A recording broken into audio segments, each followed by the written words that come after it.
저는 서서문학과에 재직 중인 송상기 교수입니다. 반갑습니다.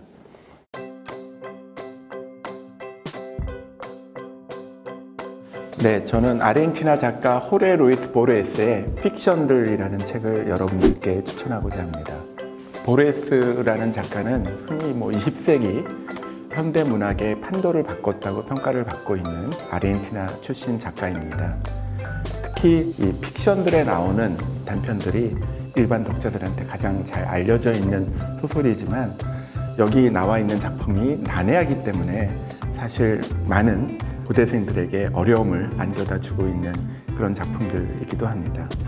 그럼에도 불구하고 제가 이 보르헤스의 픽션들이라는 작품을 추천하고 싶은 이유는 우리가 일상적으로 당연하게 생각하고 있는 세계에 대한 진리라든지 상식이라는 것을 조금 더 유연하게 다른 방식으로 생각할 수 있는 텍스트가 뭐가 있을까 생각할 때 보르헤스의 픽션들이 가지고 있는 이 풍요로운 가상의 세계, if의 세계, 만일 세계가 이렇다면 이라는 전제하에서 시작되는 이러한 세계는 많은 젊은이들에게 조금 더 유연하고 세상을 창조적이고 다르게 생각하는데 도움이 될 거라고 생각이 들어서 이 보르헤스의 픽션들이라는 작품집을 소개하고자 합니다. 처음에 나오는 뜰렌 우쿠바르 오르비스 테르티우스, 제목부터가 상당히 생소하죠. 우쿠바르라는 것은 소아시아에 있는 어떤 가상의 지역입니다. 그 다음에 뜰렌은 우쿠바르라는 가상의 지역의 환상문학의 장르입니다. 그리고 오르비스 테르티우스는 환상문학의 장르에 나오는 용어들을 집대성한 백과사전입니다. 그러니까 어떻게 보면 현실에서 벗어난 가상의 가상을 소개하는 구조로 되어 있는데 이 뜰렌이라는 가상세계는 어떤 세계로 구성되어 있냐면은 명사가 없는 세계로 구성되어 있습니다. 여러분, 명사가 없는 세계라는 것을 상상이나 우리가 할 수 있겠습니까? 가령 달이라는 표현 대신에 저 높이 둥그렇게 오렌지 빛으로 떠 있는 이라는 그런 형용사와 부사로 떠올릴 수 있을 것입니다. 긴 형용사와 부사로 이렇게 나열을 할 때 우리가 지금 현재 바라보고 있는 달을 우리가 인지하는, 지각하는 그대로 아주 구체적으로 이제 표현을 하겠죠. 근데 그걸 우리가 달이라는 명사를 통해서 함축적으로 우리가 일반화시키는 거죠. 그래서 이렇게 일반화시키기를 거부하고 있는 그런 세계가 있다라고 이제 가정했을 때 이 뜰렌이라는 세계가 가지고 있는 형이상학 체제라든지 이들의 어떤 지식 체계 이런 것들에 대해서 쭉 논문 형식으로 다루고 있고, 이 가상의 뜰렌의 세계가 나중에 후기에서는 지금 우리가 사는 세계에 침투하는 방식으로 들어가 있습니다. 그래서 정말 이 명사가 없는 허구라는 세계를 상정하고 그 허구라는 세계가 판타지로 끝나는 것이 아니라 우리 현실 세계 속에 침투했을 때 또 어떤 상황으로 변모할 것인가 라는 가정으로 생각해서 가상의 세계를 만들고 그것이 현실 세계와 얼마나 다른가를 설명하고 나서 가상의 세계가 우리 현실 세계 속에 공존했을 때 상대적으로 우리의 현실 세계를 생각할 수 있게끔 이런 형식으로 이제 꾸며져 있는데요.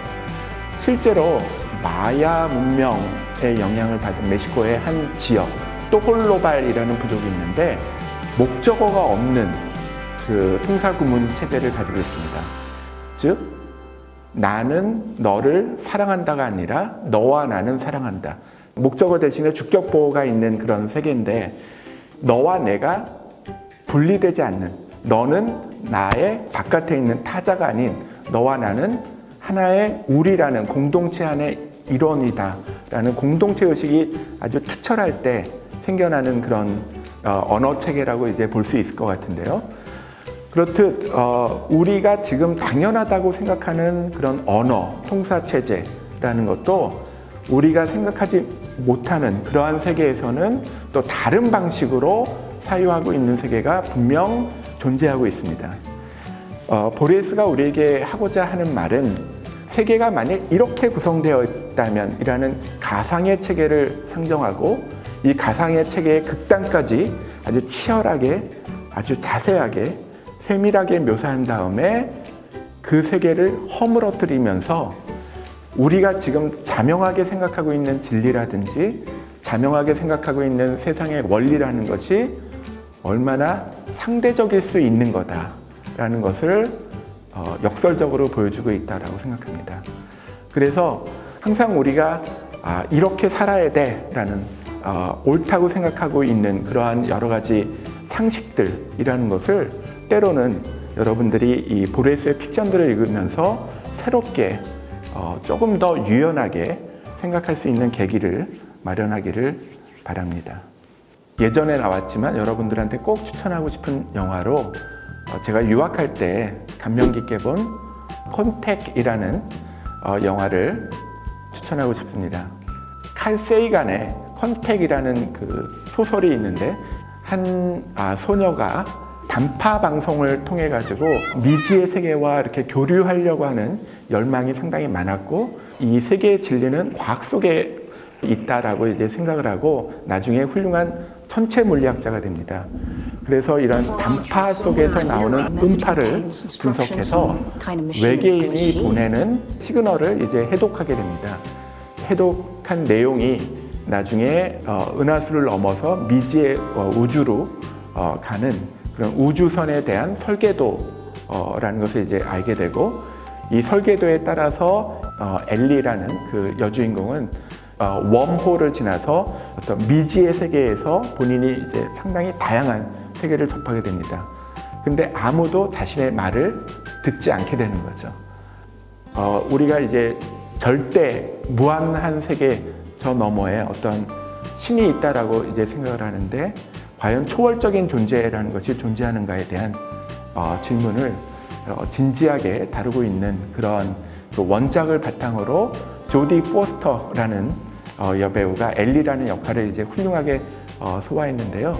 저는 이 영화를 보면서 어떤 미지의 세계에 대한 탐구를 하는 그런 치열한 구도자의 모습, 보르헤스의 영혼의 폐허들에서도 정심 속에, 꿈 속에 자식을 창조하려고 하는 그런 구도자의 모습을 가지고 있는 주인공이 나오는데 이 구도자 역시 누군가의 꿈의 산물이다라는 것을 깨닫게 되는 것으로 이제 끝나게 됩니다. 이 보르헤스의 작품이나 콘택이라는 소설과 영화나 공통적으로 이제 드러나는 것은 정말 무한한 호기심을 가지고 미지의 세계에 대한 탐구, 거기에 대한 도전, 즉 진리를 추구하려는 그러한 구도적인 자세, 이러한 것들을 보르헤스의 픽션들이나 아니면 콘택이라는 영화를 통해서 느낄 수 있지 않을까 생각이 듭니다. 대학 4년 동안 혹은 4년이 될지 5년이 될지 6년이 될지 모르겠지만은 여러분들이 고려대학교를 다니면서 20대 초기에 훌륭하신 교수님들과 그 다음에 아주 재기발랄한 여러분들의 동료와 함께 세계를 인지하고 느끼고 정말 여러분들의 어떤 잠재력을 최대한으로 끌어갈 수 있었으면 좋겠습니다. 그래서 전공 서적 외에도 많은 교양 서적을 읽고 많은 여행을 하고 많이 느끼고 고민하고 나서 사회에서 여러분들이 의미 있는 리더가 되기를 바랍니다.